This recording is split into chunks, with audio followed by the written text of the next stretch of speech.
வணக்கம் நண்பா, நாம இன்னைக்கு இந்த வீடியோவில் பார்க்க போகிறது பிரேமன்டே இந்த படத்தோட மூவி ரிவ்யூ தான் பார்க்க போகிறோம். இந்த படம் தமிழ் டப்பிங்கில் அவைலபிள் தான் இருக்குது. இந்த படத்தோட ஒன்லைன் எடுத்துக்கிட்டீங்க அப்படின்னா, ஹீரோயின் ரெண்டு பேருமே வந்துட்டு எதிர்ச்சியாக மீட் பண்ணிக்கிறாங்க. அதுக்கு முன்னாடியே இவங்க ரெண்டு பேரோட பேரண்ட்ஸ் வந்துட்டு இவங்களுக்கு அலைன்ஸ் அப்படி ஃபிக்ஸ் பண்ணிட்டு இருக்காங்க. ஓகே, எதாச்சும் மீட் பண்ணதுல இவங்க ரெண்டு பேருக்கு ரொம்ப பிடிச்சி போச்சு. இதுக்கப்புறம் இவங்க ரெண்டு பேரும் கல்யாணம் பண்ணிக்கிறாங்க. ஆனால் கல்யாணம் பண்ணதுக்கு அப்புறம் தான் நம்ம கையில் ஆனதி அவங்க தான் ஹீரோயின், அவங்களுக்கு தெரிய வருது ஹீரோ ஒரு திருட்டு பையன் அப்படிங்கிறது.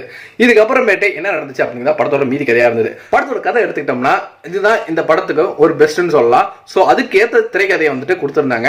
படத்தில் ஃபர்ஸ்ட்லேருந்து கடைசி வரைக்குமே நீட்டாக வந்து ப்ரெசென்ட் பண்ணியிருந்தாங்க. அங்கங்கே ஹியூமர் அப்படிங்கிறது ரொம்ப சூப்பராக ஒர்க் அவுட் ஆயிருந்தது. ஹீரோ திருடன்னு ஹீரோயின் தெரிஞ்சதுக்கப்புறம் அவங்க எடுக்கிற ஒரு டிசிஷன், அதுக்கப்புறம் அவங்க எடுக்கிற ஒரு டிசிஷன் அப்படின்ட்டு செகண்ட் ஹாஃப் அழகா வந்துட்டு நீட்டா கொண்டு போயிருந்தாங்க. பட் என்ன, அந்த செகண்ட் ஹாஃப்ல வரக்கூடிய சில எமோஷன்ஸ் சுத்தமா ஒர்க் அவுட் ஆகல. ஹீரோ அப்படி ஒரு விஷயத்தை வந்துட்டு எல்லாரும் அவங்க வீட்டில் உட்காந்துட்டு இருக்கும்போது ஒன்று பண்ணுவாரு, அது சுத்தமா ஒர்க் அவுட் ஆகல. அதுக்கப்புறம் டுவர்ட்ஸ் கிளைமேக்ஸ் வந்துட்டு இன்னும் கொஞ்சம் பெட்டரா இருந்திருக்கலாம் அப்படிங்கிறது என்னோட எண்ணமா தான் இருந்தது.